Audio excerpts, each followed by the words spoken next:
Good morning, and welcome to Beachside Community Church. We are so excited you are here with us today. We want you to know our goal is to lead people into a growing relationship with Jesus. If this is your first time here with us today, or it's been a while since you have been here, our services will last about an hour. We'll sing some songs and hear a relevant message.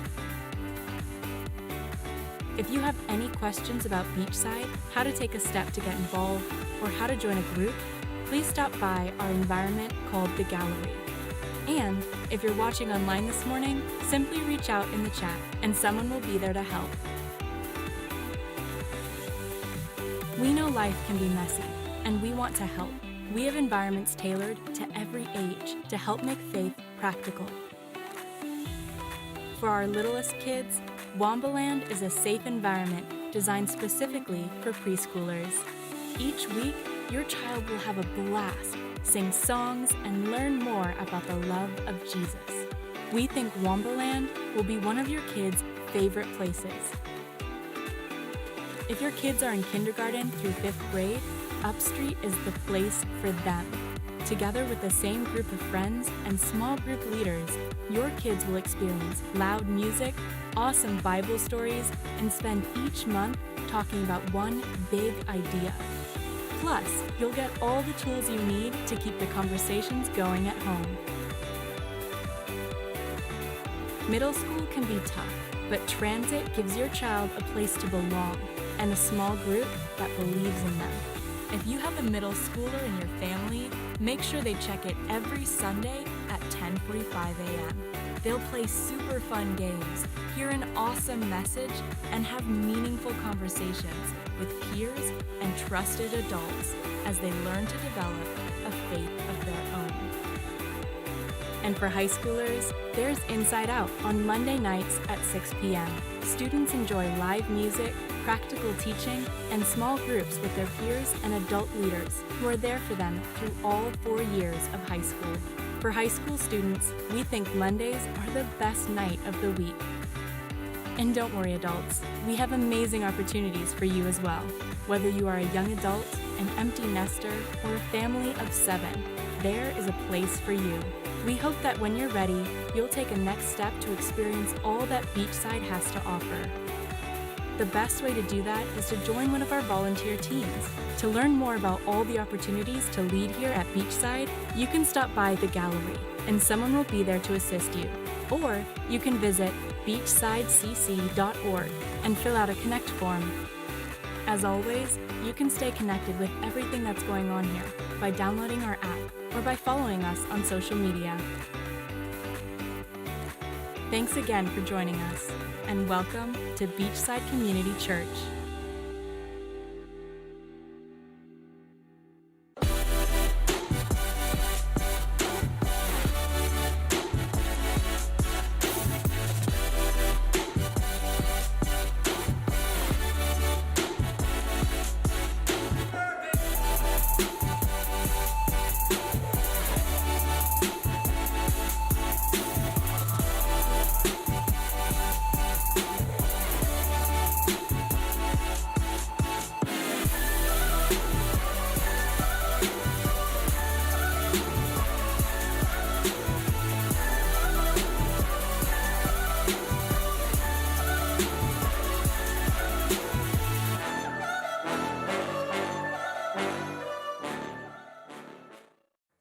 Well, good morning and welcome to Beachside. How are we feeling today?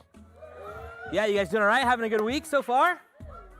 Awesome. Having a good weekend. Hopefully the sun's out. Feels like for the first time in a while. So super glad that is going on. Well, hey, this is my name is Jonathan. If this is your first time here at Beachside, we just want to say welcome. Really glad you guys are with us this morning. If you're watching online, we love to say thanks for joining us from your couch. We hope your coffee is delicious and that you're having a great morning at home. And hey, we're just really excited. If this is your first time at Beachside, thanks for being here. If you have any questions about our church, or if you want to learn about why we do what we do, or if you want to take a step to move in a direction, please swing by after the service today to the gallery. There's some really great people that would love to answer any questions that you have and talk to you about things going on. in your life. Actually, I want to tell you about a couple things we have going on in our church today. Today, we're kind of celebrating the All-Star game. We got All-Star Sunday going on. There were some snacks in the lobby and a chance to win some tickets to a Blue Wahoos game. So maybe swing by after the service again today. There'll be some snacks out there for you in the lobby so you can hang out and enjoy those things. And then also on July 31st, we are having an event to celebrate our volunteers. And so if you volunteer at Beachside, just want to say thank you. And we want to celebrate you that night. And if you're curious about like joining a team or leading somewhere here at Beachside or whatever, please come to the event. You can sign up on our website at beachsidecc.org/luau. Luau is spelled L-U-A-U. L-U-A-U. It's a weird word. Say it 3 times fast. L-U-A-U, L-U-A-U. Can't, right? You can't do it. Yeah. But you can sign up online, and that'll be really great. We'd love to celebrate you and then answer any questions that you have about joining a team here at Beachside. And so I just want to let you guys know we're going to be here for a little over an hour. We have a couple songs that we're going to sing today, and then we're actually going to hear part 1 of a message from Joel Thomas. Joel is the pastor at Buckhead Church, which is one of the churches in our network of churches.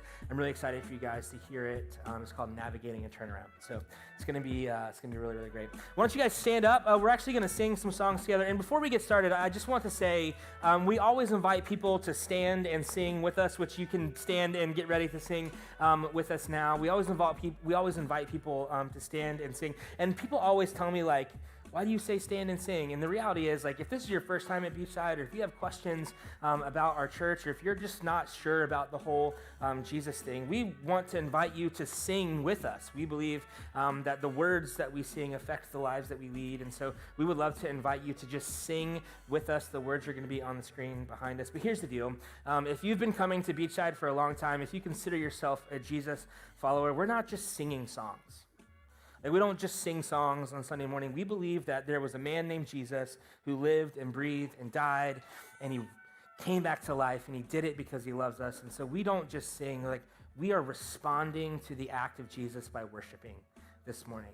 And we are responding to what Jesus has done by worshiping. And so I just want to invite you over the next couple minutes as we sing the next couple songs, like, if you consider yourself a Jesus follower, to just lean in and to worship. And to maybe sing at the top of your lungs like nobody's listening, like we do in the shower, you know? But maybe, just maybe, this morning to just lean in and engage and sing some songs with us this morning and to worship. We're going to go ahead and get started. And again, we just want to invite you guys to worship with us. So. Well, good morning, Beachside Church.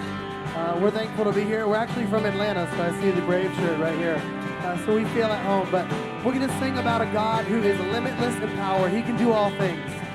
So sing with us just one word. Just one word. You calm the storm that surrounds me. Just one word. The darkness has to retreat. See, just one touch.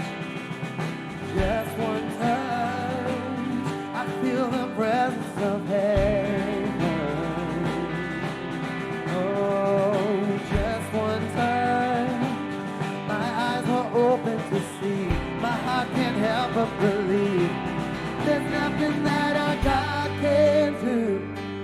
There's not a mountain that he can move. Oh, praise the name that makes a way. There's nothing that our God can do.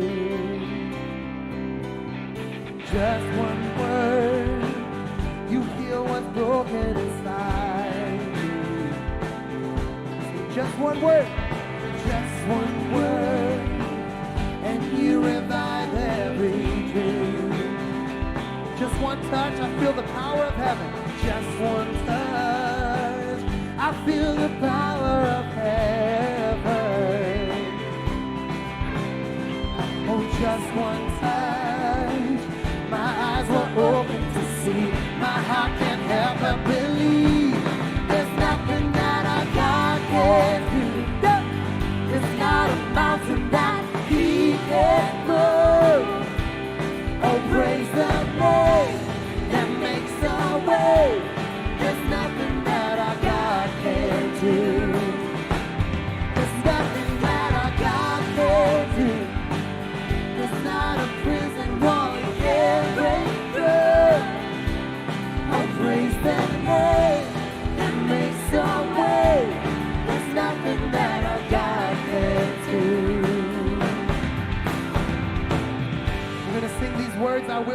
for greater things?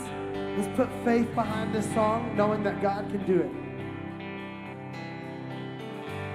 I will believe for greater things. There's no power like the power of Jesus. Let faith arise, let all agree. There's no power like the power of Jesus. I will believe, come on, for greater things. There's no power like the power of Jesus. Let faith arise, let all agree. There's no power like the power of Jesus. Come on. I will believe for greater things. There's no power like the power of Jesus. Let faith arise, let all agree. There's no power like His power. There's nothing that our God can do. There's not a mountain that He can move. Oh, praise the name that makes a way. There's nothing that our God can do. There's nothing that our God can do. There's not a prison wall He can't break through. Oh, praise the name that makes a way. There's nothing that our God can do.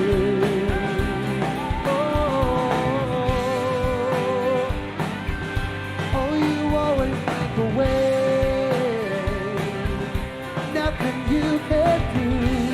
We praise your name, 'cause you always make a way. Praise your name, always make a way.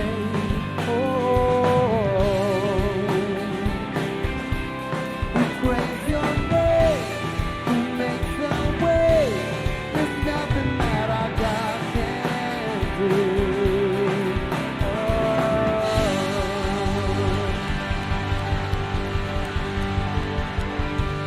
Amen. That's so good.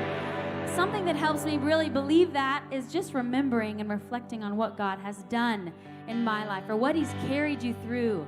He has been with us.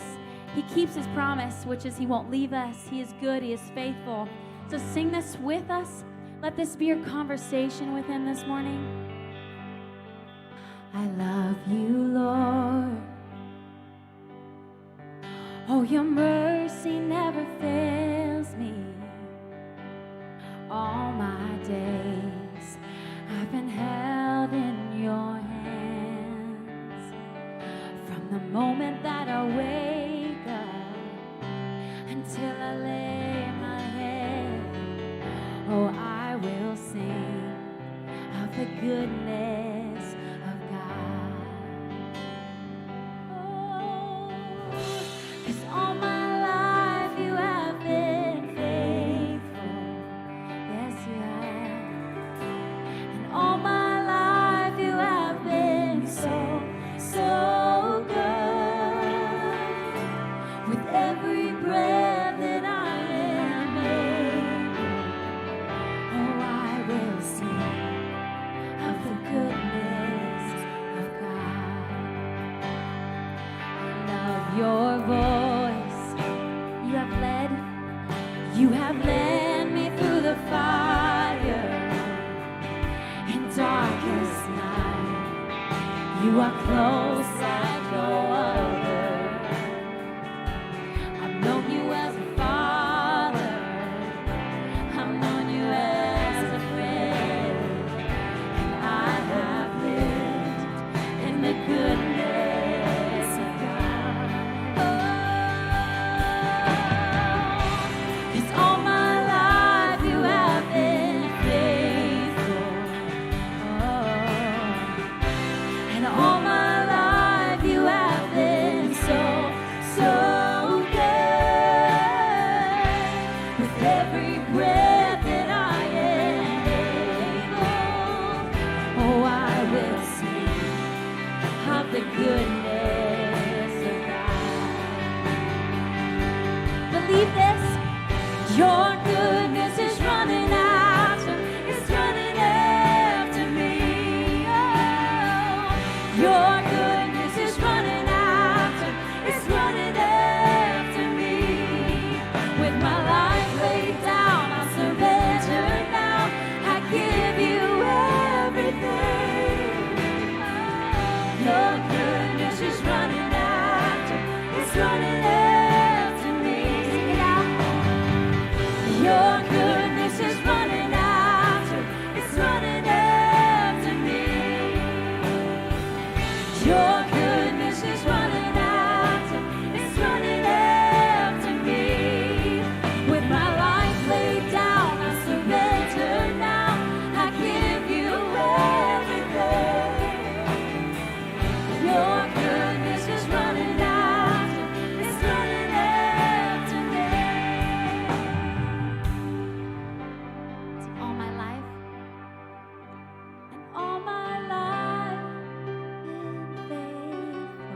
the goodness of God. Believe it. Sing to Him. Oh, 'cause all my life you have been faithful. Yes, you have. And all my life you have been so, so good. With every breath that I am able, oh, I will sing of the goodness of God.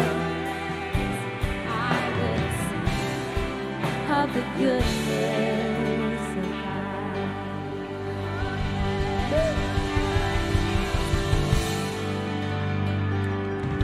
It's so good what Alex was sharing about when we reflect, it fills us up to have faith for the future. When we remember and we reflect on what God has done. And with this next song, it might be a new song for a lot of us. It's called Every Victory. And it just so simply says that there's one name that's above all. There's one name that will forever reign, that will always hold everything together, that will always take care of every heart in this room, every heart on this earth. It's the name of Jesus. He always has the victory. God is never in a place where he's failed or he needs to overcompensate to make up for something. That's what we often experience as humans. But God, since he holds us, he holds everything in our lives, all the details, all the things that we wish we could work out a certain way. God has a plan for it. So I want you to be encouraged and invite you to sing this song with us, that you would know that the victory that Jesus has, he shares it with each of us every moment. As his children, he doesn't withhold anything from us.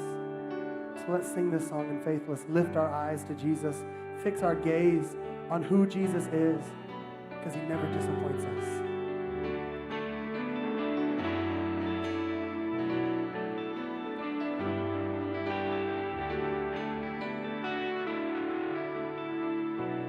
We will lift our eyes and we won't fear the fight. There is one who's stronger. And hard pressed on each side, we will not lose sight of the one who's greater. There's one name holds every victory. There's one voice that silences the enemy. Oh, one King who reigns for all eternity. It's Jesus.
so good. He's with us now. Thank you for singing with us. Would you go ahead and take a seat?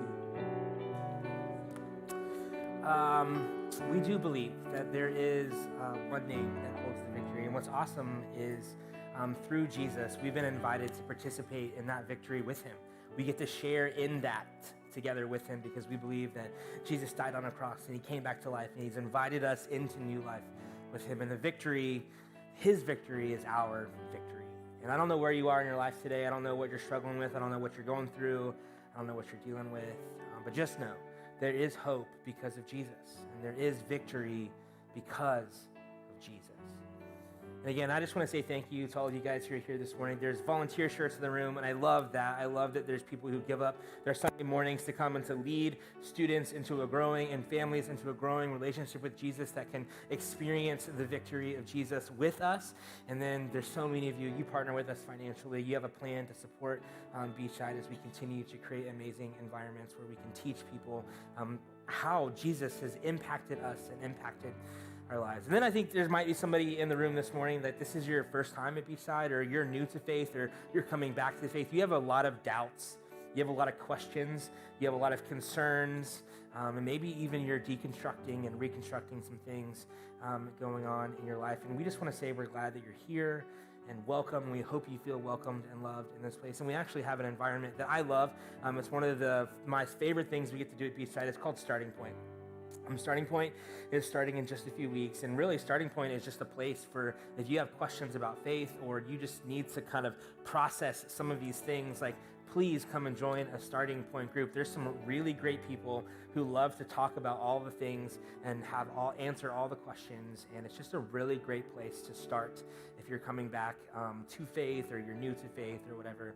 You can sign up on our website at beachsidecc.org/Starting Point. It's just a really, really, really great environment. And there's just so many great stories that come out of Starting Point. So please come and join us. We'd love to talk to you and to answer any questions that you have. And like I said earlier, we're going to start a new message series today called Navigating and Turn Around with Joel. Joel is the pastor of Buckhead Church, which is in Atlanta, and it's one of the churches in our network of churches. I'm really excited for you guys to get to hear it today. It was really great. So please, I'm going to pray for us, and then we'll jump into the message together this morning. God, we thank you for today, and we just thank you for this opportunity to be together. God, I pray that you'd help us to realize that your victory is our victory. God, that we can participate in that with you. God, that we can overcome. God, that you are with us to pull us out, God, when things are difficult. And God, we just pray that we would put our hope and our trust in you. And God, we pray for anybody this morning that this is their first time and they have questions about faith or they're struggling with any of it. God, we just pray that you would comfort them, that you'd be close to them. God, I pray that you would give them the courage to maybe sign up for a Starting Point or to talk to somebody here at our church, God, that we can answer any questions that they have. And God, we just pray that you would give us eyes to see and give us ears to hear this morning. And it's in the strong name of Jesus that we pray. Amen.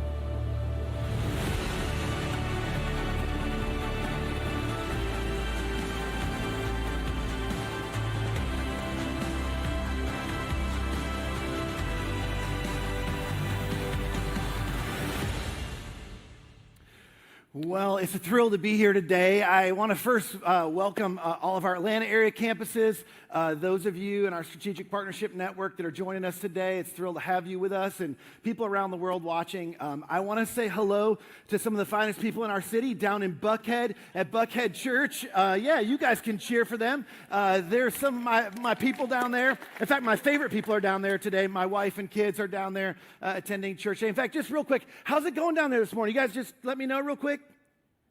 It's amazing. I heard nothing. So hopefully it's going really, really well. And man, what a treat for me to be here today at North Point Community Church. I'll just tell you, I can't talk about this too long, so I'll get emotional. But I spent a lot of years here. My family and I did. My kids came to faith here. It's an extraordinary place. And if you're just brand new to this church, I just want you to know you have found a really great place. And I hope you'll stick and dig in and get to know people. There's some incredible people around this place. Years ago, I got myself into a situation where I was leading a multi-million-dollar organization that was in steep decline. In fact, so steep that when I first took over, we were losing about $30,000 to $40,000 a month. And we were running out of cash reserves really, really quick. In fact, we were about 5 months from not making payroll. And I had never been part of anything that was going down and to the right, only up and to the right. And some of you are thinking, I thought you were a pastor. Well, it's a big church. It's a big organization. And so I'm trying to figure out how to turn this thing around. And I knew nothing about turning anything around. I had no experience with that. But I had a friend who bought and sold businesses. And what he would do is he would buy businesses that were in disarray, and he would invest in them and fix them up, turn them around, and then he'd sell them. He'd sell them off for a profit. And he did really, really well. So I figured he's probably pretty good at this. So after trying everything that I knew to do, which didn't help at all. As a matter of fact, if we were on a decline like this, as I tried harder to do what I knew to do, our decline went more to like this. And we were sort of going on this steep curve downward. I remember I reached out to him, and I had this brilliant idea that maybe he could help me. And so he's a busy guy, but we got on the phone together finally. And I said, hey, listen, I need your help. I do not know what I'm doing, and I just need to know what's your secret. And he said, well, you're going to have to figure out how to translate this to ministry world. I don't know how it translates, but what I'll do is I'll buy a business that's a good business, but that's just not going well. And he's like, what I'll do is I'll purchase it, and then I'll take it into bankruptcy, and I'll recapitalize it, I'll restaff it, I'll relaunch it, and in no time we're profitable. And I was like, that's remarkable. And remarkably unhelpful for what I'm doing. Like, this isn't, that doesn't help me, like, not even a little bit. And he's like, I know. He's like, that's all I got, though. You got a tough job. Good luck. And so I was like that's like cheating. And I was like, I didn't know what I was doing. And here's what I learned. I learned that there are certain situations in life where you can't just ride them out. Like I realized, like, if I showed up, I thought, if I just show up every day and if I try my hardest, like, things will eventually turn around. And I realized that wasn't the case. That there were some very specific things that needed to happen, things I had no experience with in order to turn this around. And here's what I know, is many of us have faced or are facing or will face a situation in need of a turnaround. And maybe it's in leadership, but maybe it's in marriage or your finances or your personal life. And those are just the ones I've had experience with. But you have other circumstances and situations. Maybe today you're in the midst of a circumstance or a season where you're trying to turn something around. Maybe it's something big or maybe it's something small. But here's what we're going to do over the next few weeks. We're going to unpack an ancient story. It's a story I've fallen in love with. And this story contains time-tested wisdom for turning around just about anything. Now, the story we're talking about is the story of this guy right here. I don't know if from this picture you can figure out what this is, but anybody know the story we're talking about? Yeah, Jonah. This is the story of Jonah, and this isn't the VeggieTales representation, and I hate to say this, this series isn't going to be either. In fact, I felt like somebody gypped me. After really digging into this story, I was like, they lied to me about the story of Jonah. So we're going to try to unpack, and in a future week, we're going to come back to this because there's a lot going on actually in this artistic representation. It's from a monastery actually in Greece. But there's a lot going on in this story. And here's some things you may or may not know from the outset. Jonah has been repeatedly criticized, primarily by skeptics in the scientific community, people that are trying to discredit the Bible as untrue or unreliable. And here's the thing. There's been a lot of energy spent by Christian evangelicals to try to defend the book of Jonah as a historical record of actual events. And I'll just tell you, and I don't know what you think about this, but I think that's complete sideways energy. And here's why. It's because it shows a flawed approach to this text, a flawed approach to this story. And this is something I didn't know growing up. First, here's what you need to know. No competent ancient literary critic no competent ancient literary critic, religious or secular, is concerned with the historicity of this story. And here's why. It's because it doesn't read and it's not written like history. The genre of it is more like a fable or a parable. This is the closest thing in the Old Testament we have to what Jesus did in the New Testament when he told parables or he told stories with a point that was absolutely true.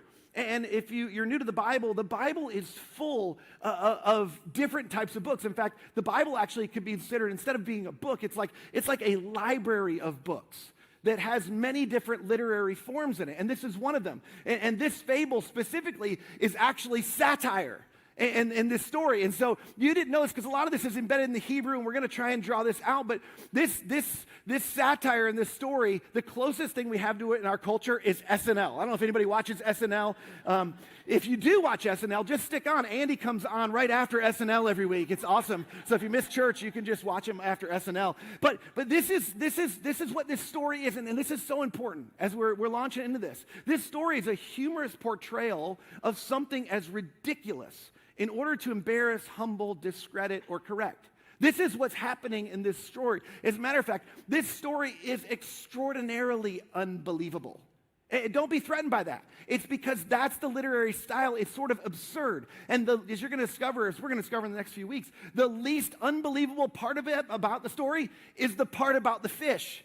Like, there's so much going on here, and this story is full of humor and repetition and exaggeration and sarcasm. It's actually a literary work of art. Now, second thing, beyond the literary genre, one of the things that's very common in our culture is we embrace principles through metaphorical stories. So if you're pushing back going, I'm not sure this story really happened, you already embrace principles from metaphorical stories. Here's an example of that. And you ever heard this? Slow and steady wins the race. Like, some of you learned this, and you learned this the hard way. You tried, and then you realize, you know what? Faithful diligence over time actually is going to get me where I want to go. Slow and steady wins the race. Here's the thing. None of us embrace this idea because we believe in an actual race between a tortoise and a hare, right? Like, that's not why we believe it. It's because this is a time-tested truth that's illustrated through the story of a race between a tortoise and a hare. Now, for those of you who are concerned, I'll just say this. Here's what's important. I'm not saying the story isn't true. Here's what I'm saying. I'm saying this story is beyond true. It's actually superior to what you and I think about when we think about a true story. This isn't just about the historicity of this. This is a very, very old story. And stories like this, they were retold over and over for generations before they were documented. And once they were documented, only the richest part of the stories remained. And that's what we get. That's what we get to look at, and that's what we get to read. And what remained from this story is deep in meaning and metaphor and insight. It is a sort of fictional representation of an a priori, time-tested, foundational truth. And it's incredibly practical when trying to figure out how to navigate a turnaround, which is what we're going to talk about in this series. Now, I brought my chalkboard with me, and people are like, do you bring it everywhere you go? And I was like, yeah, I actually put a hitch on the back of my car, and I can just hook it up. Actually, the reason I use the chalkboard is because it's the only thing I'm better than Andy at, is writing and drawing on a board. So, like, I do it all the time. It makes me feel better about things, not as much everybody else. So here's the deal. We're going to talk about Jonah. And this story is an extraordinary story. This story of Jonah, one of the things you may or may not know is it's known as a prophetic book. It's one of the prophets. And the prophets were really interesting books, but this is unique among the prophets. In fact, in this book, about Jonah is the only prophetic book that we have that's a story about a prophet. All the other prophetic books are about the words that a prophet is speaking to God's people. That's what the rest of the prophets are. You go through all of them in the Old Testament. Some of you are like, I stay away from the prophets. I get it. It's hard to understand. It's thick. This is thick too, but we're going to unpack it, and I think you're going to enjoy it. But here's the thing. This prophetic book is unique. It's about a prophet. And as I told you, it's satire. In fact, it's even sort of like a satirical tragedy. And one of the amazing things is it's structured like a play, like a Shakespearean play, actually, like a 2-act play. And so this story, again, if you can think about it from this standpoint, this story is like, it's like as if somebody pulled out some scrolls from a 2-act play. And this play has, again, a bunch of meaning. And in Act 1, we have chapters 1 and 2. So chapter 1 and 2 makes up Act 1. And then there's a second act, which is, because if you didn't know this, the book is 4 chapters long. And the chapter 3 and 4 are sort of the second part of this book. So if you think about it like a 2-act play, and as we go along, you're going to see this. I'm going to sort of show you. But here's why I bring this up, because in scene 1 of both acts, I forgot to write Act 2 up here. In scene 1 of both Act 1 and Act 2, so in chapters 1 and 3 of this book, there's parallels. And this is one of the extraordinary things, like when you really understand what's going on in a story, and that's what we're trying to figure out, what's the meaning of the story, you have to know how the story's structured. If this is boring you, by the way, we're going to get past this in just a minute. But the word of the Lord, I'm sort of a dork in this, so just enjoy it for me for a second. The word of the Lord comes to Jonah in both chapter 1 and chapter 3, and in both, we see this inner turmoil. It's sort of this inner turmoil that's going on in the story. Actually, I said that backwards. It's an external turmoil. In chapters, down here in chapters 2 and 4, in scene 2 of both of these acts, what happens is there's sort of this reversal. Instead of the word of the Lord coming to Jonah, Jonah cries out to God.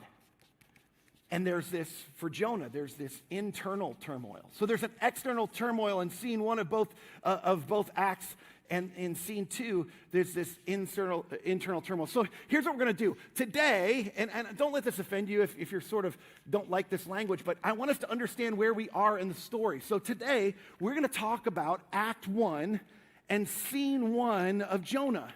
And you're going to see some of these themes and some of these things play out. But I want you to remember today, what we're looking at is there's a word of the Lord that comes to Jonah, and there's this external turmoil or struggle or conflict that we're going to look at. If you have a Bible, you're going to have to thumb for a few minutes, or if you have a device, find Jonah. We're going to look at the entire of chapter 1. It's going to be really fun. It's going to be a little bit of a journey. If you don't have a Bible, by the way, whatever church or whatever campus you're at, go to somebody at the guest services desk and tell them you want a Bible. If you can't afford one, tell them that Joel told you he would pay for it. So they'll send me a bill. It'll all work out in the end, I promise. Okay, so Jonah chapter 1, verse 1, it says, the word of the Lord, don't forget, this is satire.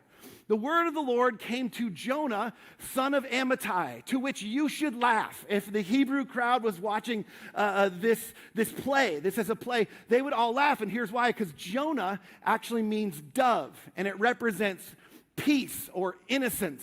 And Amittai, it was his father's name, it represents faithfulness. And so the Hebrews, knowing the story, remember, this is a story that would have been told over and over and over. Now it's written down, somebody's reading it. And they read to the audience, the word of the Lord, Yahweh. Whenever you see all caps, that's Yahweh, it's the Hebrew God.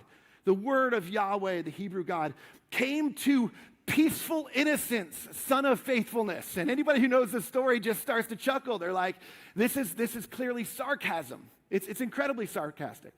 And the word of the Lord came to Jonah, and he said this. He said, go to Nineveh. Go to the great city of Nineveh and preach against it, because its wickedness has come up before me. But as most of us know, Jonah ran away from the Lord. And he headed towards, and I'm going to ruin your VeggieTales version of the story. It's not Tarsus, by the way. Like you've heard that. It's Tarshish is actually how you pronounce this. So he headed towards Tarshish, which is like completely in the opposite direction. Not only that, he went down to Joppa. So he went great lengths to go the opposite direction. He went down to Joppa, where he found a ship bound for that port. And after paying the fare, so he's making a sacrifice. After paying the fare, he went aboard and sailed for Tarshish to flee from the Lord. Now, I want you to understand what's going on. So I want to give you a picture real quick. Here's a map. And here's where Israel is. You can see this is the Mediterranean Sea. Here's the boot, Israel, in Italy.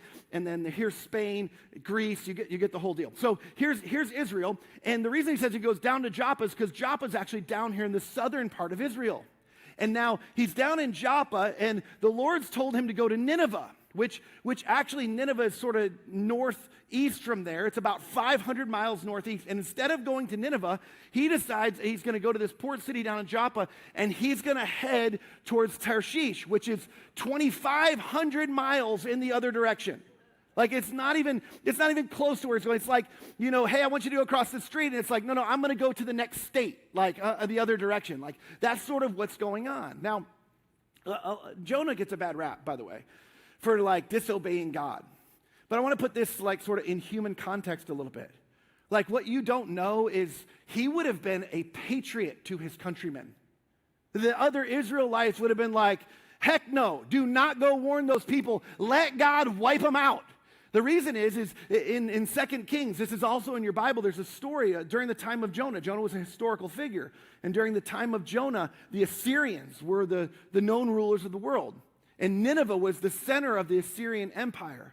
And the king of Assyria, he terrorized the Israelites. In fact, 3 different times in Kings, we see that one time he comes and he invades the Israelites. Another time, he deports everybody from Israel that came into his country. And another time, he laid siege to all of the people of Israel, including women and children. I mean, this guy was a bad guy. And Jonah's like, wait, you want me to go do what? Wait, so if I don't go, you're going to destroy him and you're going to destroy the Assyrians? Perfect. I'm going the opposite direction, which is the same thing you or I would do. The other thing, I'll just say on a human level, is sort of the 2 options are, you can either go to the hills of northern Iraq or you can go to the coast of Spain. Which one do you want to go to, right? So it's like, this is what's really going on. You got to put this in human terms. Like, this is the options. This is what's going on. And Tarshish at the coast of Spain is looking really good at this point. In fact, isn't it true, just by way of parenthetical thought, isn't it always true that the things that tempt us most, that are in the opposite direction of the way God's leading us, those are things that are appealing to us. Those are things that we're looking forward to. And the truth is Jonah did not want to go to northern Iraq. He wanted to go to the coast of Spain. So this begins a series of events described with a downward spiral. So we're told he goes down to Joppa, where he found a ship. Again, we read this before, where he found this ship bound for that port, and paying the fare, he went aboard and sailed for Tarshish. Now this may not be obvious on the surface, but Jonah goes to Joppa. And Joppa's down in the southern part of Israel. And then this downward trend, he goes to the ship, and he goes aboard the ship. And if you were to look up the Hebrew word aboard, it literally means goes down into. So in the Hebrew language, he goes down to Joppa, and he goes down into the ship, and he sailed for Tarshish to flee from the Lord. And then the Lord said, the Lord sent a great wind on the sea. Most of us know this part of the story. And such a violent storm arose that the ship threatened to break up. More humor, because the ship actually has a personality, and it's threatening them to like break up. That's the language here, that the ship is like, hey, you're sailing me into this storm, and if you keep going, I'm going to just like burst, and you're all going in the water. And all the sailors were afraid, and each cried out to his own God. So these were polytheistic people. These were not people that were followers or worshipers of Yahweh. He's among a bunch of what they would have called pagans at that time. And they not only cried out to their gods, they threw the cargo into the sea to lighten the ship. Do you see what's going on here? Like, it's interesting. They cried out to their gods. And this is the irony. They're actually, while Jonah's going down to Joppa and he's going down into the ship, they're looking up to their gods. And they're throwing things overboard to keep the ship up above water, to keep the ship afloat. They're doing just the opposite of what Jonah is doing. We see the trend with Jonah continues, but Jonah had gone down below deck, where he lay down and fell into a deep sleep. So Jonah goes down below the deck, and he lays down. and he goes into this deep sleep. Now, there's a lot of metaphorical language here. But this idea of going downward is an extraordinary thing. And I want to pause for just a second. This represents like this downward spiral. And it's one of the things I discovered years ago, that when you get off course and you're going in the wrong direction, most of us behave in a pattern, in a way of things that lead us down. And why down? Because down is what happens when things aren't going well, right? Like you're down and out. You're no longer on top. Things are not looking up. You're trying to get back on top of things. You're down on your luck. You've fallen. You eventually, some of us, we get to the place where we hit rock bottom.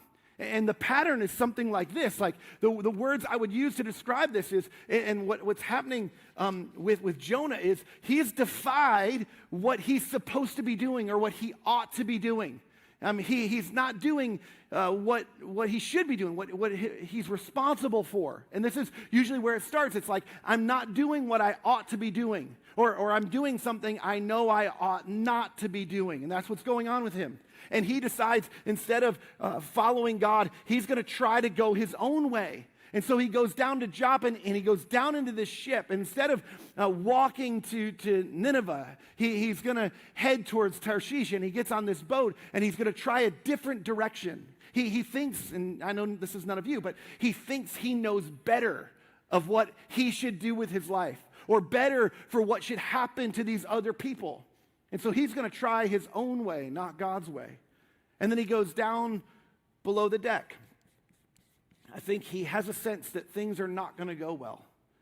He decides that he's going to hide below deck, and he's going to escape the fallout as the storm begins. And he's going to hold on to his secret. You have to remember, Jonah's the only one who knows why they're in the mess that they're in at this point. And then he lays down, which you could say, like, what does that mean? But this is not because he's tired. He hasn't done anything at this point. It's because he's trying to survive. This idea of laying down is like, I'm going to take cover. I want to take cover. I want to stay away from the chaos. I don't want to go up and deal with everything that's going on. And then he closes his eyes, and he goes into a deep sleep. And he kind of denies that anything's really going on. And here's what's happening. There's this downward spiral that happens as we behave ourselves into a situation where we need a turnaround. And this pattern, this is a human pattern. This happens in life.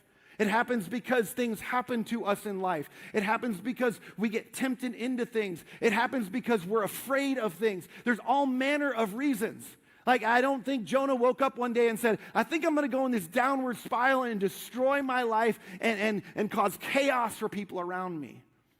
But through a pattern of behavior, he behaved his way into this turnaround situation. And this pattern plagues relationships and marriages and organizations and teams and careers and finances. It plagues our mental and emotional health. As we behave our way, we decide, I know what God says. I know what I ought to do. I know what other people think I should do, but I'm going to try and go a different direction. When it doesn't go well, or we try something we know we ought not to, we try to hide it. We don't want anybody else to know. We keep it a secret. And then we're just trying to survive as we're dealing with the fallout of that. And then we're in denial that there's even a problem because we don't know a way out. And you've seen this. You've seen this in a friend or a spouse or a partner or a coworker, employee, boss, maybe your kids or your parents. Many of us have acted out this pattern in our own lives and caused chaos, found ourselves in a situation where we needed a turnaround. Fortunately for Jonah, there was somebody who was going to confront the situation. And we pick it up in verse 6, and it says the captain went to him, and he said this. He said, how can you sleep? It's like, hey, how can you keep your eyes closed? You've laid down and you have your eyes closed. You're in this deep sleep. Don't you know what we're in the middle of? We're in the middle of chaos. This is Jonah's wake-up call. Wake up. You got to open your eyes. Do you not see what's going on around you? Get up, he says. Get up and go call on your God. Everybody else is out here doing what they're doing their part. They're calling on their God. Go call on your God, and maybe he will take notice of us so that we will not perish. The interesting thing is, and this is sort of the satire and the humor in this, and it's sort of like, almost a shaming of the reader, of the person that's listening, and not in a way that's like, hey, you should feel shameful, but it's like, hey, don't you see how ridiculous this is a satire? Don't you see how ridiculous what you're doing is? I mean, these pagans are all calling on their gods, and the prophet of God, the leader, he's the only one not praying to his God. And to which, if you're a Princess Bride fan, you would go, inconceivable. It's like this is inconceivable. It's like the reader's going, or the listener's going, like, this is absurd. And the captain comes down and he's like, listen, Jonah, wake up, get up. This is the first step to turning things around. Once we behaved our way into this downward spiral and we get down to this place, the first step, the first thing that has to be done is we have to wake up. We have to get up and face what's going on around us. The story goes on. It says, then the sailors said to each other, come, let us cast lots to find out who is responsible for this calamity. Which you go, what does cast lots mean? What is that? I mean, this is just a primitive a way of drawing straws. It's basically what they're doing. They're going to draw straws to figure out, like, who's responsible. They have no indication. They have no idea what's going on. Who's responsible, or who needs to take responsibility for it? So they cast lots. They cast lots, and the lot fell on Jonah. He basically drew the short straw. And so they asked him, they said, okay, Jonah, this fell on you. This is like providence, or this is destiny, or whatever you would say about that. And this is indicating to us that you're responsible for this. Tell us, they say, who is responsible for making all this trouble for us? How did we get here? And then the line of questioning begins. Look at this. Isn't this true to life? What kind of work do you do? Where did you come from? What is your country? What people are you part of? Like, what has happened? What's led you to this place? And what's brought us to this place because of what you've been doing? Like, it doesn't make sense to us, and we're trying to figure out what's actually going on. And this is typically the way it goes, right? We get a sense of why things aren't going well. You've been in a circumstance, maybe on a team or in a family or a group of friends, and it's like things aren't going well when you figure out, like, it seems like a lot of the issues are around this person over here. Like, so you go to that person, it's like, you got questions, like somebody's caught, or somebody, you get an indication that somebody's responsible, and you not have questions, you have lots of questions. And what you want them to do is, you want them to own up to what's going on. You're going to ask questions and try and figure out, like, hey, what's actually going on? So Jonah's caught, and they're peppering him with questions, and finally he answered. And he said, I'm a Hebrew, and I worship the Lord, Yahweh, the God of the Israelites, the God of heaven, who made the sea, who made the dry land. And this terrified them. And they asked, what have you done? They knew he was running away from the Lord because he had already told them that. And they're saying, like, hey, to be clear, Jonah, just real quick, just so we understand what's really going on here, your God is the God. And he's the God that created the land, and he created the sea. And he's the God of the sea. And you were not only dumb enough to tick him off, but you got into a boat? And you not just got into a boat. You didn't just get in any boat. You got into our boat. Like, what are you doing? Like, what have you done? Like, this is a rhetorical question. What have you done? And at that, the sea was getting rougher and rougher. So they asked him, what should we do to make the sea calm down for us? They're asking Jonah now, like, what do we need to do to fix this? And so in the most Shakespearean way, Jonah's like, pick me up and throw me into the sea, he replied, and it will become calm. I know that it's my fault that this great storm has come upon you. And it's sort of this theatrical moment. And you look at this and you go, oh, he's going to be the sacrificial lamb, but that's not what's going on. This is not heroic. Jonah's looking for a way out. He doesn't want to face the circumstances. He doesn't want to face his decisions. And it's sort of like, look, I'd rather not go on. Just throw me overboard. It's too much to take responsibility for. This is an overwhelming moment for Jonah. And he's like, I'm just looking for a way out. I want to pause for just a second.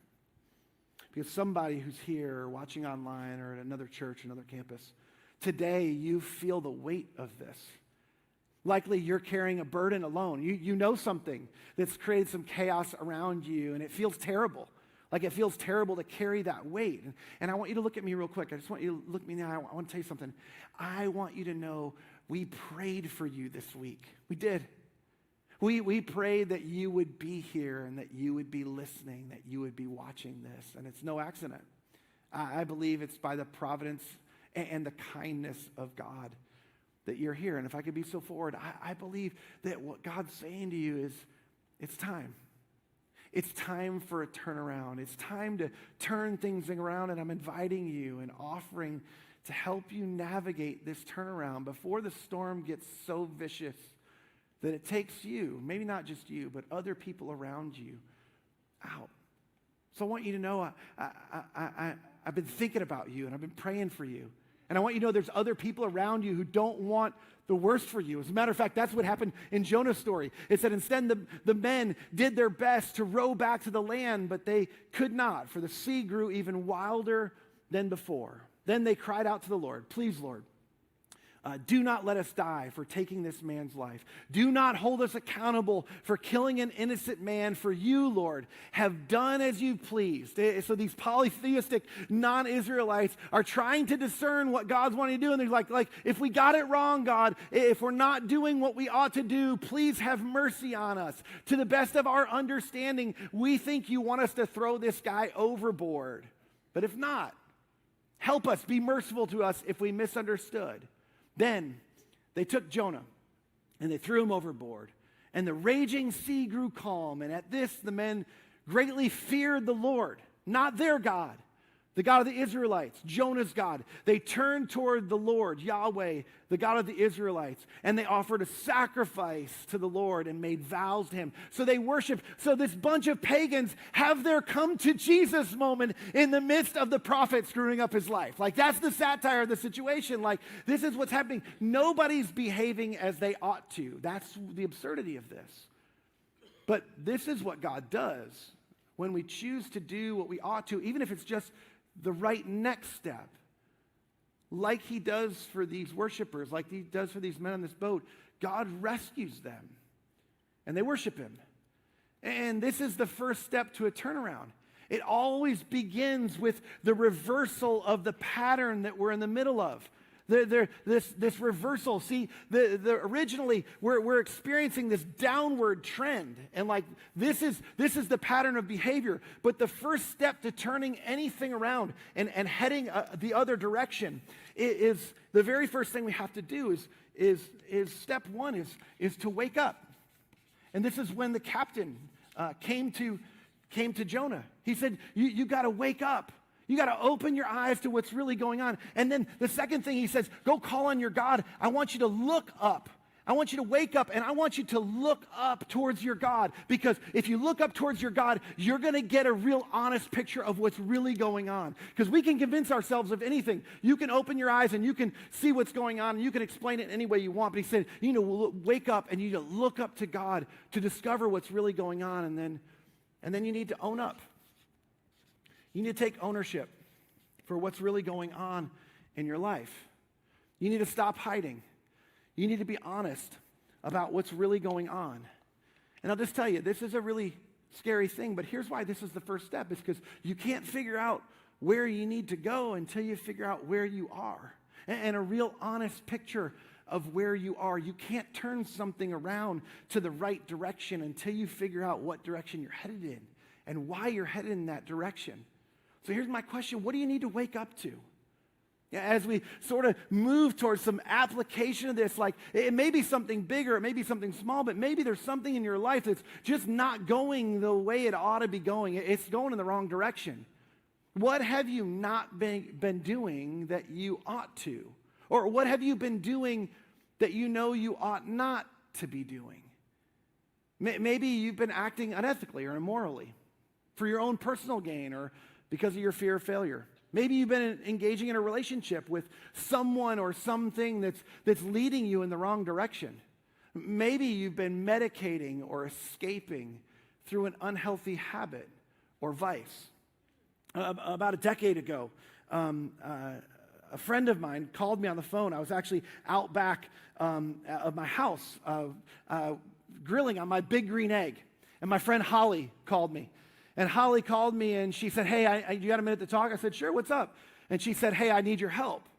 And Holly and I had some conversation about, we were in small group together, and we saw each other regularly. Our families did. We got together, and there were a couple of times I said, is David, her husband David, are you okay? And we had met through Group Link. I don't know if you remember that. It's like speed dating for small groups. We used to do an event like that. We don't do it anymore, so it's okay. Don't worry.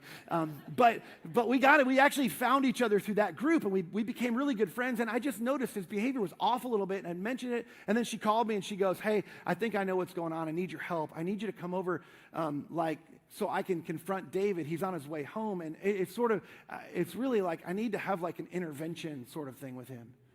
And so I was like, oh, okay. So I told my wife, I said, hey, that was Holly and she needs some help. And she's like, well, you better go. And so I jumped in my car and I try to get there. She's like, I want you to get here about the same time as him. So I pull in like right behind him. He pulls in, I pull in behind him at the house and I go in and it's exactly what we just saw in the story. Like, as you can imagine, there were some things that had happened that Holly recognized and like she had questions. Like she had lots of questions. And so we started going through the questions, and that led to more questions for me. And David and I actually had breakfast. We're still great friends, and we had breakfast this week.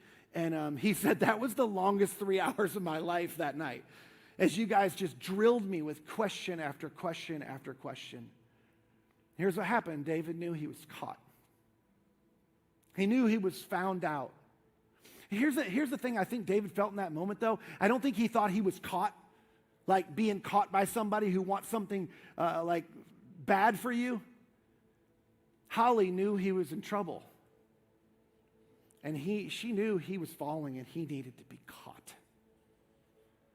And so to the best of our ability that night, we tried to discern what was going on. And we got a little bit of the truth right near the end of the night. And David finally said, hey, a few months ago, I went and saw a psychiatrist. I was dealing with a lot of stress at work. I went and saw a psychiatrist, and he gave me some prescription drugs, and it worked for a little while. And then the effects of that began to dull, and it wasn't working. So I went for stronger doses and stronger substances, and I've gotten to a place where it's sort of unmanageable for me. And so he agreed that we were going to go and get some help. We were going to go talk to somebody about what we should do about that. And so the next morning, I went back to the house. I went home that night, went back to their house, picked him up the next morning, and we drove all the way over to Ackworth to a place called Hope Quest, which I believe in deeply. It's an amazing organization.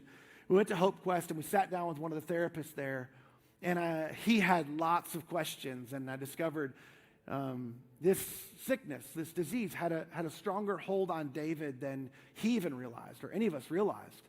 And it was one of those things that sort of just happened to him over this process of trying to deal with the stress at work. And like he wasn't planning for any of this to go on, but it was starting, the effects of it were starting to show up at home. It was affecting Holly, and a 90-day inpatient program, a residential program for David. And David's like, you got to be kidding me. And eventually he agreed. He was like, okay, well, if you said that's the right thing for me. So we drive all the way back from Ackworth, back over here to Alpharetta. I need to shorten up the story. And we meet up with Holly and the girls and my wife. They were all at my house. They had his stuff that he needed to be away for a while. And he said goodbye to his girls. It was terrible. It was really hard. And we took off. We drove back. We stopped at Starbucks. I was like, let's get a drink at Starbucks, like a drink we should have. So we're going to go get a drink at Starbucks. And we needed a different kind of drink, but we got a drink at Starbucks. And we're on our way back over there, and we stopped to get gas. And I didn't know this until later, but we stopped to get gas, and David had a handful of pills in his pocket, and he took all of them. And we were close enough to the place when we got there, the effects hadn't really shown up yet. And so We get there, I drop him off, and the next morning I come back, and the next morning I get a phone call from the director. He's like, you got to come get David. And I'm like, why? What happened? He's like, well, we don't do medical detox, and David didn't tell us he had drugs in his system, and whatever, we just can't do that. You have to come pick him up. So we go pick him up, and they're like, you need to take him to the emergency room, and eventually they'll refer you to like some sort of medical detox program somewhere. We go to the hospital, and we're literally in this part of Kennestone Hospital where there's a lot of other people dealing with substance abuse issues, and we're sitting there, and it's myself and Holly and a friend of hers. And we're sitting there, and the nurse comes in, and she's coming with a toxicology report, and she's like, hey, so I just want to know who everybody is. And I was like, oh, well, I'm Joel, and I'm a good friend of David's, and I'm pastor at his church, and this is his wife, Holly, and this is her friend. And she goes, okay, so what was your name? And she said, my name's Laura Croft. I was like the Tomb Raider? She's like, yeah, I get that all the time. I was like, we need you. Like, this is perfect. Like, we need your help. And I believe she was an angel sent by God. And here's the thing I would say. It was David and Holly's willingness, their courage. And David would tell you it was the strength of Holly in those early days and her resolve in leading their family when he couldn't, to step in and go, we need to open our eyes to what's really going on. We need to confront this. And they fought together to get through it. And only because of that, because of their courage and their willingness to wake up and God's grace, can I show you this picture right here? This is their family. What an extraordinarily beautiful family. What a really normal looking family, right? Like, this is my picture. This little boy right here, he's really special. Brand. Them and the worst of neither of them.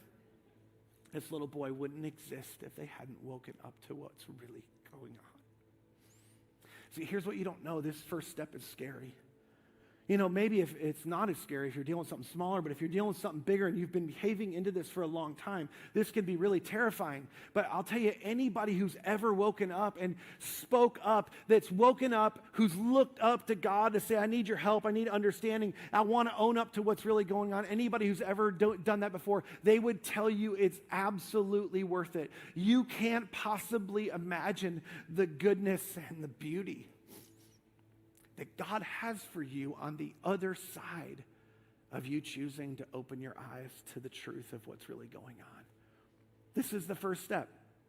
Anyone who's ever turned anything around will tell you that figuring out the reality of what's really going on is how you get there. So here's how you do that. You got to choose to find a trusted friend.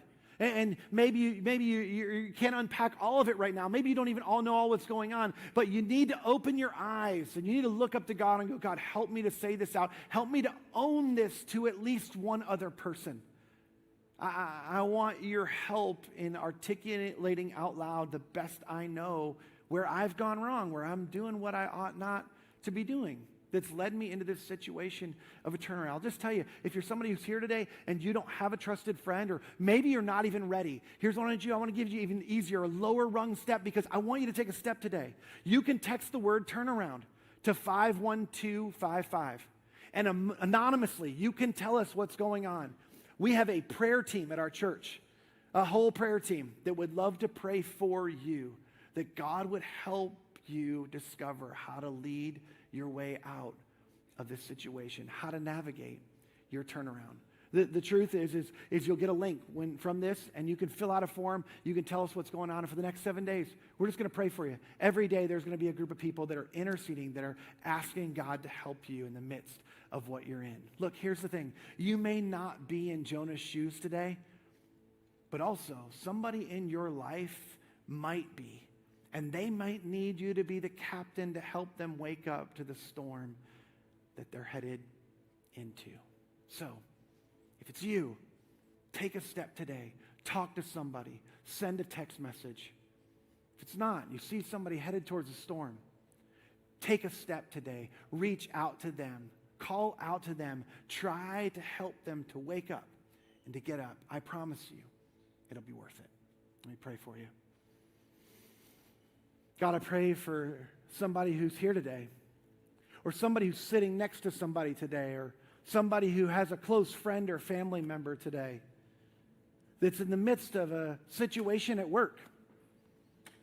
maybe in their marriage, maybe in their extended family, maybe in their own personal life, and they've been watching things, or they've been doing things, or they've been connecting with people, or running in a crowd that's in the direction of things they ought not be doing. It's the things that are leading them in the wrong direction and leading them towards storms. Maybe they're already in the midst of it. I pray your extra measure of grace and mercy for somebody today who's in the midst of an incredible storm that's overtaking them.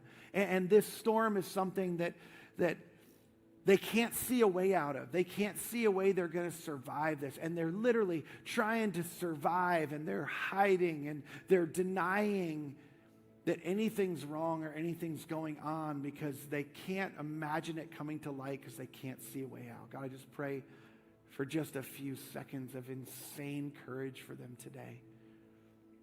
To maybe send a text to us or send a text to a friend that just says, can we talk? Can we talk? I need to talk. Can you help me out? And God, I pray that you would give them the courage to do it, and the wisdom to know what to say, and the wisdom of how to take the next right step for them towards a turnaround, the turnaround that you have for them. And I pray it in Jesus' name. Amen. I know that might have been heavy, and there's probably a lot of thoughts and just things going on in your brain, and we'd love for you to talk to somebody. Again, there's really great people in the gallery that want to help and answer any questions. You can grab me after the service if you want to talk, or like Joel said, you can text 51255, and there was a team of people that'd be willing to pray for you. Honestly, I was talking to somebody between the services today, and really, I just think that we have a tendency when things get difficult like this, and we're in the middle of this storm, we have a tendency to like isolate ourselves, and we talk ourselves into trying to face this thing alone. And it's just not how it's meant to be. We're meant to have friends, and we're meant to have people that can help carry us through this season. And so the first step, I really do think, is to let somebody else in on some things that are going on, some people that you trust, and if at all possible, join a group. I know I mentioned Starting Point a few minutes ago or whatever, but like an